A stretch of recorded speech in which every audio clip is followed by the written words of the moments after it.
தமிழ்நாட்டில் பீகாரிகள் துன்புறுத்தப்படுகின்றனர் என்று பிரதமர் மோடியின் பொய் பரப்புரை இனவெறி பாகுபாட்டின் உச்சமாகும் என நாம் தமிழர் கட்சி ஒருங்கிணைப்பாளர் சீமான் தனது கண்டனத்தை பதிவு செய்துள்ளார்.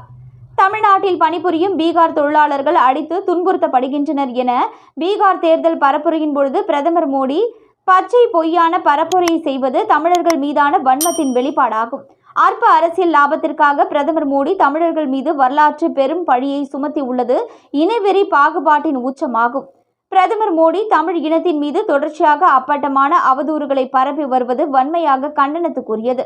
ஏற்கனவே ஒடிசா மாநில தேர்தலின் பொழுது தமிழர்களை திருடர்கள் என்றும் ஒடிசாவை தமிழன் ஆளலாமா என்று இன வெறுப்பை விதைத்த பிரதமர் மோடி அதன் நீட்சியாக தற்பொழுது தமிழர்களை வன்முறையாளர்களாக கட்டமைப்பது தமிழ் இனத்தை இழிவுபடுத்தும் கொடுஞ்செயலாகும். வந்தாரை வாழ வைப்பதோடு ஆளவும் வைத்து யாதும் ஊரே யாவரும் கேளீர் என்று உலகம் தழுவி நேசித்து நின்ற ஒரு இனத்தை திருடர்கள் வன்முறையாளர்கள் என குற்றம் சுமத்துவது தமிழ் இனத்திற்கு செய்கின்ற பச்சை துரோகமாகும்.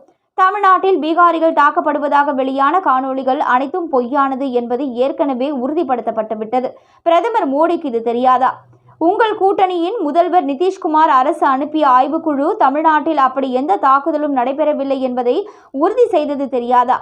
அப்போலி காணொளிகளை பரப்பியவர்கள் கைது செய்யப்பட்டு சிறையில் அடைக்கப்பட்டது தெரியாதா? பீகார் சட்டமன்றத்திலேயே அவை போலி காணொளிகள் என்று ஒப்புக்கொண்டதுதான் பிரதமருக்கு தெரியாதா? அவையெல்லாம் தெரிந்தும் இப்படி ஒரு அவதூறை பிரதமர் மோடி பரப்புவது தமிழர் விரோத போக்கன்றி வேறென்ன? உண்மையில் தமிழ்நாட்டில் பீகாரிகள் தாக்கப்படுவதில்லை. பீகாரிகள் உள்ளிட்ட வட மாநிலத்தவர்களால் தமிழர்கள் தான் தாக்கப்படுகின்றனர் என்பது பிரதமர் மோடிக்கு தெரியும். தமிழ்நாட்டில் கொலை, கொள்ளை, வழிப்பறி உள்ளிட்ட பெரும் குற்றச் செயல்களில் ஈடுபடுவது வடக்கர்கள் தான் என்பது பிரதமருக்கு தெரியும். கலவரம் செய்தவர்களை கட்டுப்படுத்த சென்ற தமிழ்நாடு காவல்துறையினரையே வட மாநில தொழிலாளர்கள் தாக்கினர் என்பதாவது பிரதமருக்கு தெரியுமா? அப்பொழுதெல்லாம் பீகாரிகள் தமிழர்களை தாக்குகின்றனர் என்று பேசாத பிரதமர் மோடி, வடக்கர்கள் தமிழ்நாட்டில் செய்யும் வன்முறைகள் தவறு என்று பேசாத பிரதமர் மோடி, தமிழர்கள் வன்முறையில் ஈடுபடுவது போன்ற ஒரு பச்சை பொய்யை கூறுவது எதனால்? அற்ப தேர்தல் வெற்றிக்குத்தானே. அம்பத்தூரிலும் ஈரோட்டிலும் தமிழக காவலர்களை வடக்கர்கள் தாக்கிய பொழுது பேசாத பிரதமர் மோடி, வட மாநிலங்களில் மருத்துவம் படிக்க சென்ற தமிழ் பிள்ளைகள் வடக்கர்களால் மர்மமான முறையில் கொல்லப்பட்ட பொழுது கண்டுகொள்ளாத பிரதமர் மோடி, வட மாநிலங்களில் விளையாட சென்ற தமிழக கபடி வீரர்கள் வடக்கர்களால் தாக்கப்பட்ட பொழுது எந்த எதிர்ப்பும் தெரிவிக்காத மோடி, முன்பதிவு செய்யப்பட்ட தமிழ்நாடு தொடர்வண்டி இருக்கைகளை ஆக்கிரமித்து வடக்கர்கள் அட்டூழியம் செய்த பொழுது அமைதி காத்த மோடி, ஆந்திராவில் 20 தமிழர்கள் அநியாயமாக சுட்டுக் கொல்லப்பட்ட பொழுதும், கேரளாவிலும் கர்நாடகாவிலும் தமிழர்கள் தாக்கப்பட்டு அவர்களது உடைமைகள் பறிக்கப்பட்ட போதும், எல்லாவற்றிற்கும் மேலாக இன்று வரை தமிழக மீனவர்கள் இலங்கை கடற்படையினரால் சுட்டுக் கொல்லப்படுவதும், தாக்கப்படுவதும், படகுகள் பறிக்கப்படுவதும், சிறைப்படுத்தப்படுவதும் தொடர்வது குறித்து எந்த ஒரு கண்டனமும் தெரிவிக்காத பிரதமர் மோடி, எந்த ஒரு குற்றமும் செய்யாத தமிழர்களை மட்டும் வன்முறையாளர்களாக, திருடர்களாக கட்டமைப்பது தமிழர்களுக்கு எதிரான இனவெறி பாகுபாடு அன்று வேறு என்ன? இத்தனை காலமும் மதத்தின் பெயரால் மக்களை பிரித்து பிளந்த பாஜகவும் பிரதமர் மோடியும் இனி அது எடுபடாது என்று தெரிந்தவுடன் வடக்கர்களின் வாக்குகளை பெற இந்தி பேசும் மக்களிடம் இனவெறியை தூண்டுகின்றார். இந்திய பிரதமரின் பொய் பேச்சு தமிழர்களை திருடர்கள், வன்முறையாளர்கள் என்று உலக நாடுகள் என வழிவகுக்காதா? இந்திய அரசமைப்பின் மீது உறுதியேற்று ஒட்டுமொத்த இந்திய நாட்டு மக்களுக்குமான பிரதமர் ஒரு இனத்தை மட்டும் குறிவைத்து பொய்யை பரப்புவது உலக அரங்கில் எத்தகைய தாக்கத்தை ஏற்படுத்தும் என்பது பிரதமர் மோடிக்கு தெரியாதா? அல்லது தெரிந்தும் வேண்டுமென்றே இத்தகைய அவதூற்றை பரப்பி வருகிறாரா? இதுதான் பிரதமர் மோடி தமிழர்களுக்கு தரும் மதிப்பா? இதுதான் இந்திய நாடு பேணும் ஒற்றுமையா?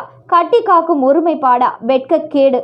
தமிழ்நாட்டிற்கு வரும்பொழுது மட்டும் தமிழ் குறித்தும் தமிழ்நாடு குறித்தும் பிரதமர் பெருமையாக பேசுவது அனைத்தும் தமிழர்களை எய்து அவர்களின் வாக்குகளை பறிக்கும் மலிவான தந்திரம் என்பது மீண்டும் தெளிவாகிறது. இதிலிருந்து இந்திய நாடும் பிரதமரும் அரசும் ஆட்சியாளர்களும் இந்தி பேசும் மக்களுக்கானது மட்டுமே என்பதும், தமிழர்கள் இந்த நாட்டின் இரண்டாந்திர குடிமகன்கள்தான் என்பதும் மீண்டும் மீண்டும் உறுதியாகிறது. இதையெல்லாம் காணும் தமிழ் இளைஞர்களுக்கு இந்த நாட்டின் மீது, அதன் ஆட்சி முறையின் மீது வெறுப்பு தானே வரும் அன்றி எப்படி பற்று வரும்?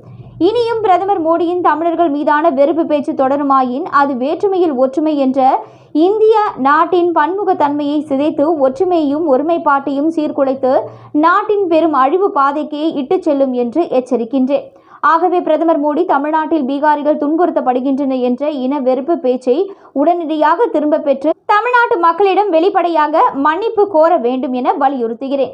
இல்லையென்றால் ஒடிசா தேர்தலுக்காக தமிழர்களை திருடர்களாகவும் பீகார் தேர்தலுக்காக தமிழர்களை வன்முறையாளர்களாகவும் கட்டமைக்கும் பாஜகவிற்கு வரும் 2026 சட்டமன்ற தேர்தலில் தமிழ்நாட்டு மக்கள் தக்க பாடம் புகட்டுவார்கள் என சீமான் விடுத்துள்ள அறிக்கையில் தெரிவித்துள்ளார். மேலும் இது போன்ற முக்கிய செய்திகளை உடனுக்குடன் நீங்கள் தெரிஞ்சுக்கணும். நியூஸ் இன்ஃபோ தமிழ் சேனலை சப்ஸ்கிரைப் பண்ணிக்கோங்க. உடனுக்குடன் அப்டேட்ஸ்க்கு பக்கத்தில் இருக்கக்கூடிய பெல் பட்டனையும் கிளிக் பண்ணிக்கோங்க.